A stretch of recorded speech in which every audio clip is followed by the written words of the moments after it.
Alright, it seems that PNSO's done with the Tyrannosaurs for now. I'm glad we're moving on, and that we closed that wave with the gorgeous Gorgosaurus. Sadly, the next dinosaur is yet another theropod. Happily, it's Megalosaurus. Now Megalosaurus, like Iguanodon, has a very rich history. Its name predates even the term dinosauria. Like Iguanodon, it's one of the most significant dinosaurs in the history of paleontology. Like Iguanodon, it became one of the legendary trio of dinosaurs from the Crystal Park exhibit. And just like Iguanodon, with the understanding of dinosaurs in its infancy, it became a waste paper basket that included over 40 different species. This is actually the very first one I have, as I pass on the dog-like Megalosaurus from Collectae for obvious reasons. This is Edward the Megalosaurus. Considering this curve in the tail, I estimate a neutral length of about 23 centimeters or 9 inches. Now, Megalosaurus has been estimated to be anywhere from 6 to 11 meters, that's 19.7 to 36 feet. PNSO has used 8 meters as the actual length, giving us a nice 1 to 35 scale. The tallest point is the top of the head here at about 7.5 centimeters or 3 inches. And here we have the 1 to 35 Wonder Artistic Models humanoid to give you an idea of its size.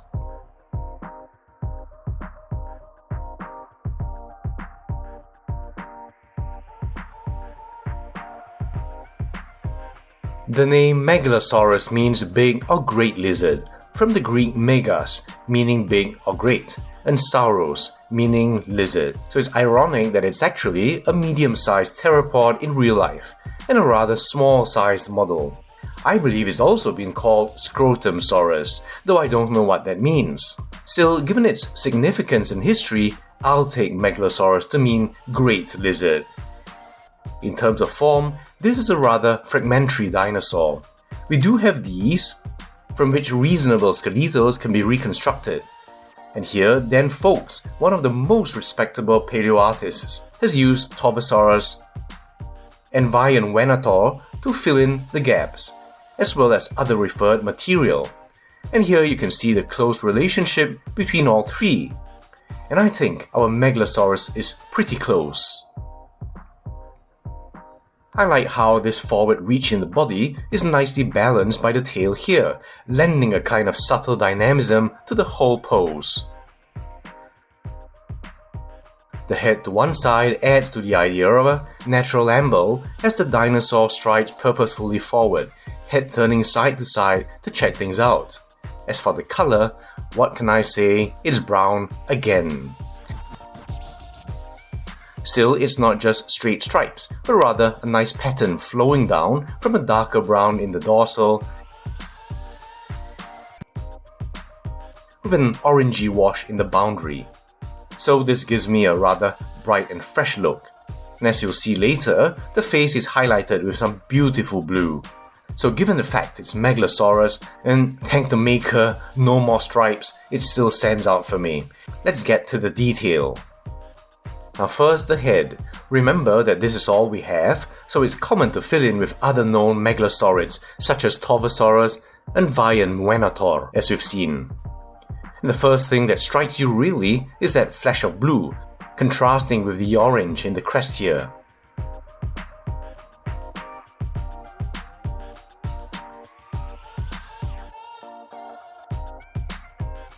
Then going into the face, you have a very much lighter blue, almost a shiny white, and that really makes the face stand out.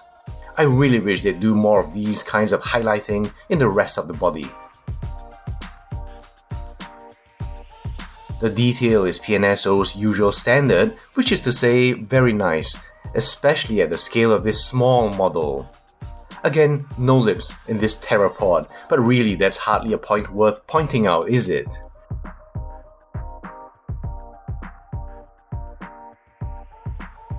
The mouth articulates. In mine, it's very tight, so given the small size, please be careful about opening it. And when you do so, of course try to hold it as close to the pivot point as possible to shorten the lever arm, so you don't break anything. Inside, you see that detail which at this small size is quite impressive. The rictus has infusions of other colors in it. The teeth again have that usual stained appearance, which look rather deliberate, but it can also come across as sloppy. At least there are no obvious paint overruns. The roof has those choanal openings.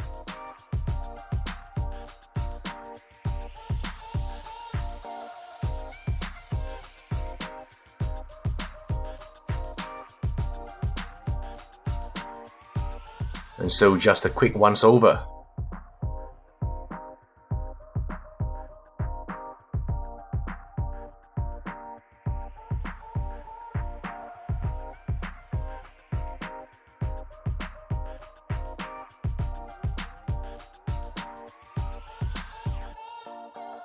As for the rest of the body, the form is rather generic theropod. And the color is, well, it's what it is. Still, as we just do a once-over of the model, we can again appreciate the care which PNSO takes in the sculpting of its models. Down the body,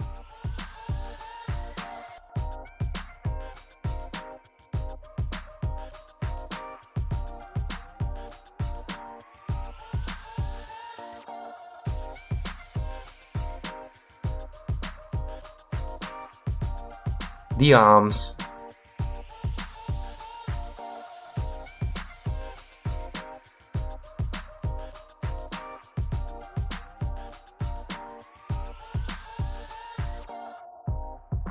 the hind limbs,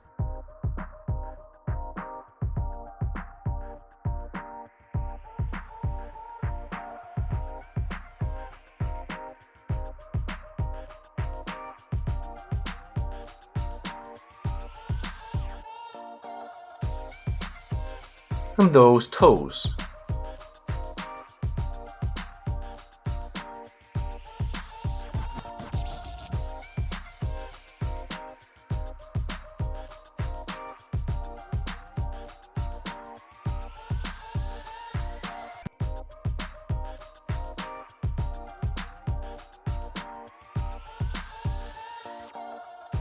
Then we go down the tail,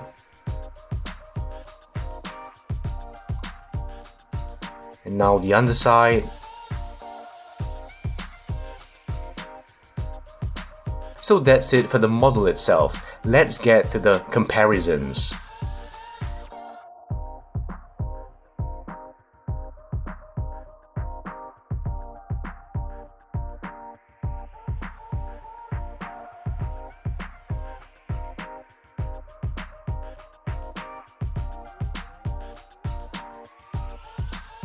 Alright, the comparisons. Now obviously we have to look at the other megalosaurid, Torvosaurus. And here we have the PNSO. It's really interesting to see how closely related animals can differ in size, and I'm delighted to have two very close related taxa in the same scale.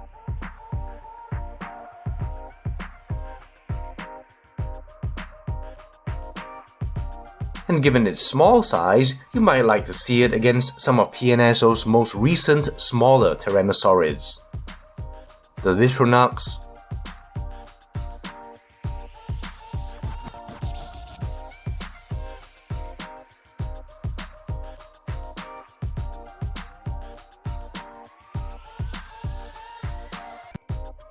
and the Spletosaurus.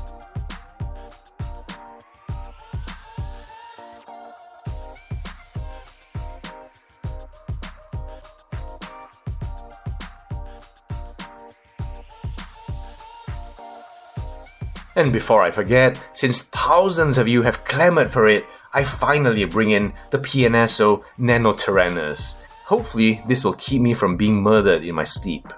Now you see how small Nanotyrannus was, and given the size difference from this to this, there really is no reason not to give us smaller theropods in 1 to 35 bracketed by these two bookends.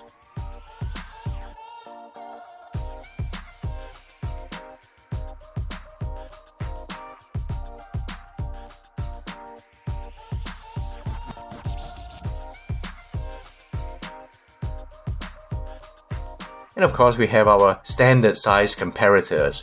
Here's the Cameron T-Rex,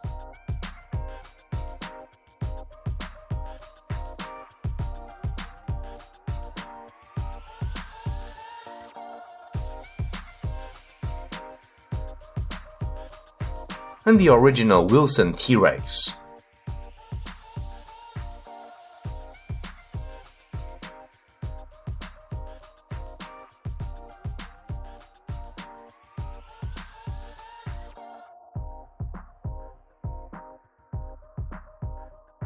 So that's our PNSO Megalosaurus.